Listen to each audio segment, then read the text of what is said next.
Good morning, everyone. Unfortunately, I'm quite sick today, so I won't be doing my school captain's address at school. So here is a pre-recorded version. Hope you all have a great day. My stretch as vice captain has gone quickly, and it's already nearly time for new students to take our positions. Now, while I know I can speak on behalf of the other school captains in saying it hasn't felt like a year we have been in this position, I can also look out at the group of Year 12s behind the camera and say many are feeling the same way in regard to graduating. Something which always seemed a lifetime away is now right in front of us. I know for sure I'm still grappling with it myself. With that in mind, and because it has been something I've strived to do all my life, I've decided to talk about being your own person. You don't have the time to not be. Every one of you in this school is a combination of interesting and intriguing life experiences. These are what make you, you. But school, and life beyond school, is a complicated place. A dark shadow at the end of high school we would rather ignore than take on head first. And I don't blame you. It's awesome living in the moment. But the time will come when you have to step out of the comfort of this school, its teachers, and even your parents, so you can start pioneering your own amazing journey.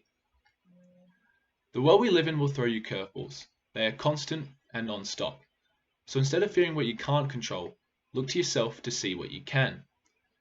Do not let yourself be a puppet for the world to manipulate. You must always know that no matter how hard life may be, we are always the underlying influencer of how we behave and respond. Obviously, this is harder than it seems. Staying true to yourself takes bravery, and getting to this stage in my life where I'm confident in who I am has taken a lot of time and self-reflection. Everyone you interact with influences you, whether it be your parents urging you to follow a certain career, your friends impacting how you behave, or even your teachers guiding you to do certain subjects. Now, I'm not saying to dismiss these people at all. They could hold some of the most valuable advice you could ever hear. What I'm saying is to make sure at the core you are not blindly following it, that you are registering it and reflecting on it first. Is this who I am? Is this where I want to be in the future? Understand why you are doing something so you can see if it aligns with who you are.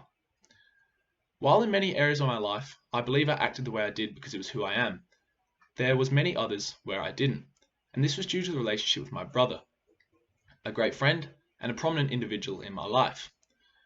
I am 2 years younger, so naturally, when I was growing up, I looked up to him because he was the awesome big brother. When I was really young, I just wanted to do everything he did because he was doing it first, and I didn't want to miss out. He played tennis, so I did. He read a book series, so I did too. It went on. And while many would think this was just a little kid thing, it wasn't, because even in high school, he was an influencer of my decisions. He wanted to pursue uni after school, so obviously I thought I would too. He picked certain subjects, and then I picked them also. Even with student leadership, I applied for all the same roles he did. Why did I do this? Yes, parts of me really wanted to, but also it was because he did them. As a result, a lot of the time I hadn't reflected on my actions to see if this is actually what I wanted to do and who I wanted to be.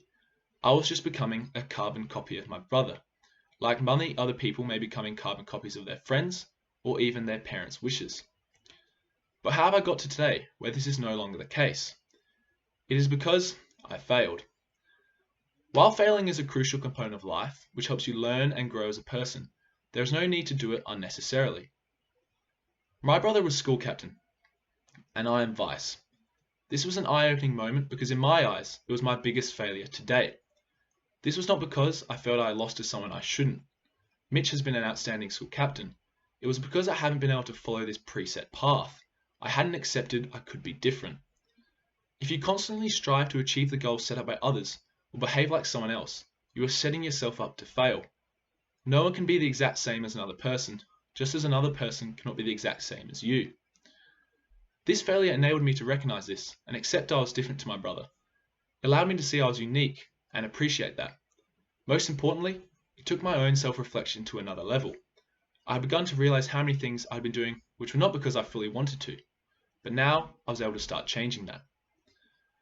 So make sure you take time to reflect about why you are doing something. Because when I look at the mates I surround myself with and the friendships I have forged, the line of study I have chosen to pursue, and how I have chosen to utilize the little snippets of advice this year, I am now confident it's because I have wanted to. When you are clear in your resolve about why you are doing something, life becomes a lot simpler. Your actions are pure. There is no better time than now to start seeing if what you're doing is because you truly want to.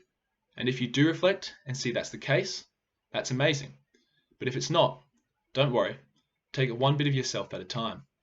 So seize the day, because trust me, your time is going to fly here. Don't waste it being someone you're not. Thank you.